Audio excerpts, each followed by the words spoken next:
It's June 25th, 2018, and I am walking on a gravel dirt road somewhere in Guatemala in my swimsuit and water shoes. I'm walking with 5 people I'm traveling with, along with a couple of locals. The hot sun is beaming down on us as we are walking to this cave to go inside. My sister Natasha turns to me and says, "This is going to be so cool! I'm so excited!" And I smile, "Yeah, this is going to be so cool!" And as we approach the cave, I have a candle in my right hand and my left is holding onto the rope. We are walking further into the entrance and it is becoming colder and darker. Now I pause for a second and the guide is lighting my candle with a match. My eyes are still adjusting and I feel my feet being submerged in cold water. At this point, I'm caught off guard and yell to my sister, "Why is there water? I'm so confused. I've been in caves before and there has not been this cold water in them." And as we continue walking into the cave in the middle of nowhere, it is completely dark, and my fear of entering begins to grow. I'm looking at my sister and say, I don't think I can do this. I'm really claustrophobic. I'm going to go walk back and sit outside in the nice sun. You guys all keep going, walking around, and have a good time. And everyone in the group is saying positive things like, "You can do this. You'll be fine. Come on, Emma. This is a once-in-a-lifetime thing. You got this. It'll be okay." However, a majority of these people in the group have already done this before, and the guides do it daily. So this does give me a little more confidence to continue on in the cave. At this moment, I am 99% sure I'm going to turn around, but for some reason, I don't. I say a little prayer in my head. "God, you got this." I pray for safety, protection. Whatever happens, happens. If I die, welp, I'll see you in heaven. So I continue walking further and further into the cave, feeling a sense of protection and safety.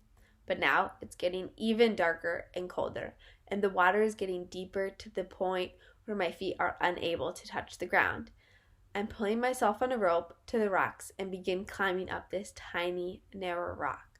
And now I'm at the top, pausing for a moment to think about what I'm about to do. As I am standing, preparing myself to jump, I'm hearing the screams of someone jumping and another laughing from landing after they've already jumped. I'm standing on the tip of this narrow rock, and all of a sudden, I now have to jump. At this point, I'm regretting the actual idea of leaving my comfort zone that I'm currently content in right now. My mind is swaying to negative thoughts, and I feel like this is a huge mistake. I really want to turn around now. After climbing up one of these many rocky parts in the cave, I now have to jump. This isn't a jump like a couple of steps. No, in order to jump safely and successfully, the guide says to me, "Blow out your candle, I'll take it, cross your arms over your chest, and jump."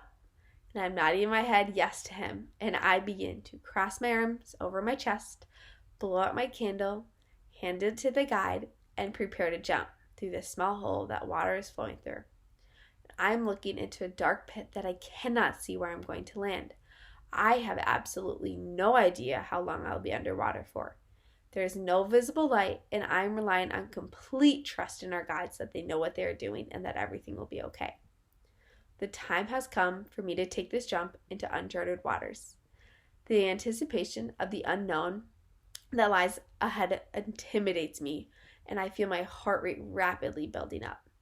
The guide says to me, "Uno, dos, tres, vámonos!" And I jump.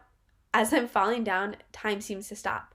I'm trying to grasp the concept of leaving the rock that I felt safe at, when all of a sudden, I feel the cold water that is shocking to my system.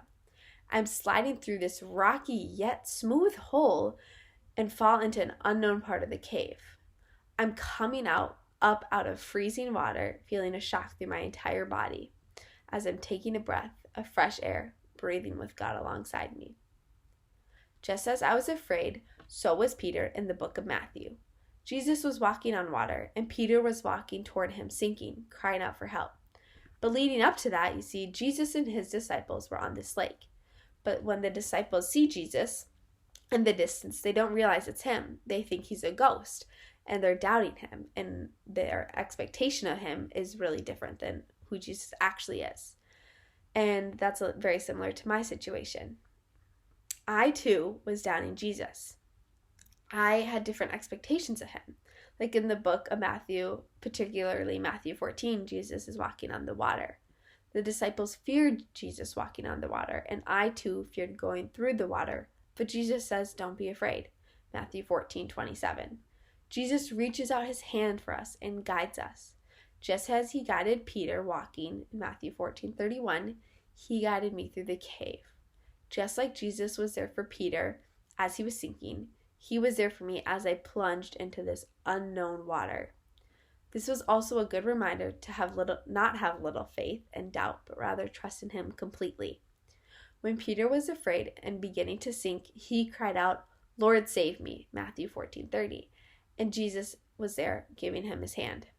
Jesus is with us always and there to help us. Jesus doesn't let us walk through the caves without being there with us every single step of the way. So once I am safely through this experience, I realized that just like God helped me in the dark cave, he can help me with smaller things too. And I need to be putting more trust into God as I trusted in the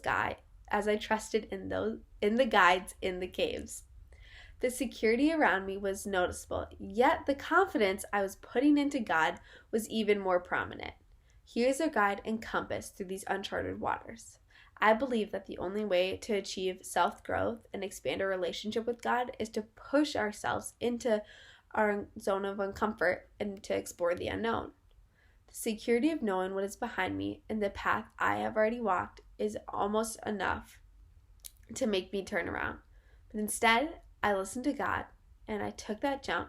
The air surrounding me is freeing, and knowing that God is jumping with me and not watching me take that leap alone is comforting, and he is with us all the time, no matter what happens. Yeah, thanks.